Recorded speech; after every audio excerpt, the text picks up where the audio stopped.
that the Hebrew names contain so much more power and significance and beauty and depth and meaning. And so let's go over that today. So on this page, I have Yahuwah, the Father, and then I have Yahusha, the Son, and then even on the other page, we're going to get into Yeshua. So we're going to see what all of these things mean, how they're related. And for a quick summary, just real quick, each Hebrew character, so these are characters or letters, each one has its own numerical value. The entire Aleph Bet manifests as a perfect mathematical spiral, which is why the language breaks down perfectly every single time. Each character has its own meaning, and when you combine characters to make words, you're combining both the numerical value and you're combining the meaning of the characters. So the Father's name is Yod He Wav He. This is the Father's hand, outstretched. This is a work, a deed brought forth, creation. The Father is creating this. He, this is one of my favorite characters in the Hebrew language. He is all about revelation. It's a window into another realm. Lo and behold the greatness. Wav, so mother is Wav, the Ruach. This is very in connection to her nature. It is a nail, the piercing, a connection point. If you look at the paleo, this is the Wav, and you'll see this line with another line through it. That's representative of that connection point of bringing two things together, just like how the Ruach connects us to the Father. But anyway, this is a connection piece. And then this is another He. So this is, again, a revelation of the Father's nature. Then you also see this one down here. So this is the value or the character that we get when we add 10 plus 5 plus 6 plus 5, and then we have to condense it down into single digits. You get the value, you add those digits together, and it basically condenses to the single digit of 8, which is ket, which is a fence, a wall, or a separation.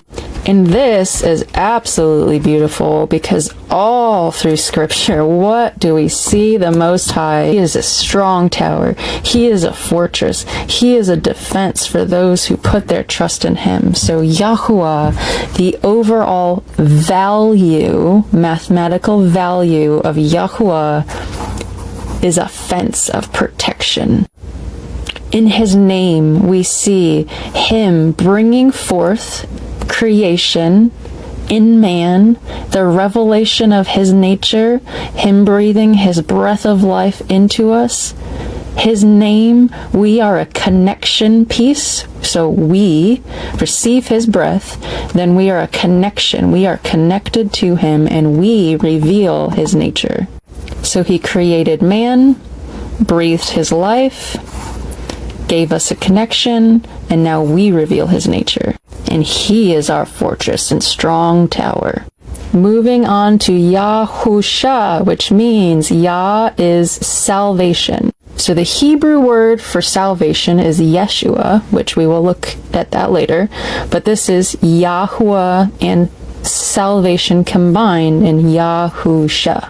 Yod, He, Wav, Shin, Ayin. Yod, He, Wav, Shin, Ayin. So this is a huge part of the Father's nature right here. Same thing. This is the Father's creation, the Father's work, the Father's deed. It's a revelation of His nature, a window into His nature. Yahusha is a connection piece, a connection to the Father. And then we have Shin and Ayin. Shin kind of looks like flames of fire. This is teeth, eat, destroy, destruction, consummation of something. This can be like literally to eat something.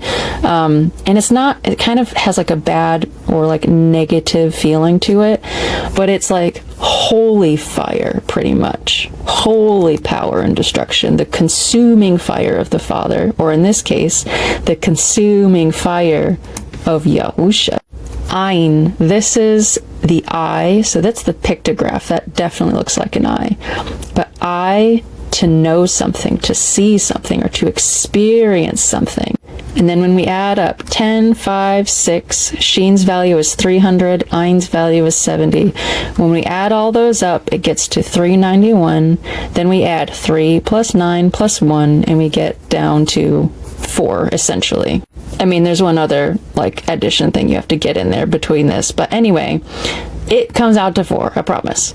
The 4 is the Dalet, which is a doorway, an entrance, a portal, or a gateway. And what does Messiah say about himself? I am the way, the truth, and the life, and nobody can come to the Father except through me. So Yahusha is a revelation of the Father. He is the creation, a window to the Father, and a connection point to the Father, just like we are. But he is also the consuming power of holiness, judgment, and wrath of the Father. This power, this utter, total holy power, and to see and to know and to experience the fullness of all of this. This is all Yahusha, and he is a doorway into the Father's presence. Now let's get to Yeshua, because this is just even cooler. I have this covered because I don't want you to see it yet, okay? But Yeshua, which is the Hebrew word for salvation, is Yod, Shin, Wav, Ayin, Hey. Completely different structure than the other two words, right? Yod, Shin, Wav, Ayin, Hey. This is a deed or a work of the Father. It's a consuming fire. It is a nail and a connection to the Father. It's a way to see and experience the Father. And it's also part of his revelation of his nature. 10 plus 300 plus 6 plus 7 plus 5 equals 391, which condenses down to 4. Same thing as Yahusha. Yeshua, salvation, is a doorway to the Father the exact same way that Yahusha is a door. This language is perfect. There is no flaws whatsoever. And it does not matter if you use the name Yahusha, he's still a doorway, or Yeshua, still a doorway. Same meaning, same depth, Yahusha and Yeshua. So Yah is salvation, and salvation itself is a doorway to the Father. Absolutely beautiful. Shalom, and I love you all. Which means we will be saved. Yes. God, Jesus. First off, his name's not Jesus, it's Yahusha. And second off, the Most High, his name is not God, that is a title. You know, it's Yahuwah. Yes, they are one and the same. I come in my Father's name, right? I come in my Father's name. Yahuwah is in Yahusha. So he comes in his Father's name because he is one and the same. We couldn't experience him like that as a deity, so he came in the flesh to dwell with us, showed us how to live, like you said. That's it. He was the pure example. And because we live more like him, if we do that, we are obedient to the Father, Yahuwah, which means we will be saved. Yes.